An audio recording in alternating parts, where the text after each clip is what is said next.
તમામ વાલીઓ માટે એક દુઃખદ સમાચાર સામે આવી રહ્યા છે। આધુનિકતા અને ઇન્ટરનેટના આ યુગમાં ઓનલાઈન જાતીય સતામણી સમગ્ર વિશ્વમાં એક પડકાર તરીકે ઉભરી રહી છે।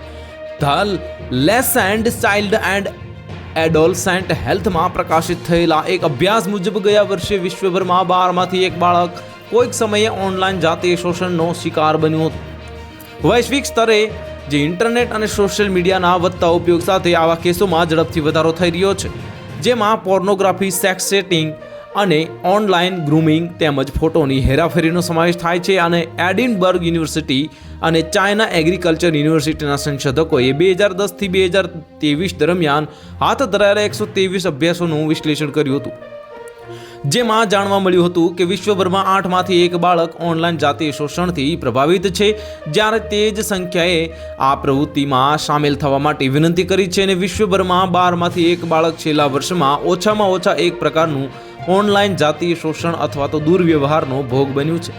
સંશોધકોએ તેને રોકવાની તાત્કાલિક જરૂરિયાત પર ભાર મૂકતા જણાવ્યું હતું।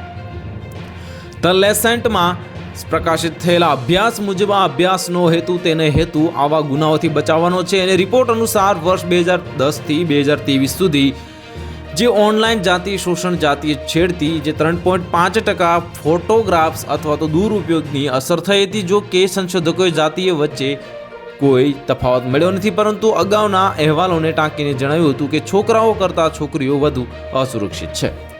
હાલ માટે આટલું જ। મળીશું નવી અપડેટ સાથે। જો તમને અમારા વિડીયો પસંદ આવતા હોય તો વિડીયોને લાઇક કરી દેજો, ચેનલને સબસ્ક્રાઇબ કરી બાજુમાં આવેલા બેલ આઇકનને દબાવી દો, જેથી તમને આવા સમાચારની અપડેટ મળતી રહે।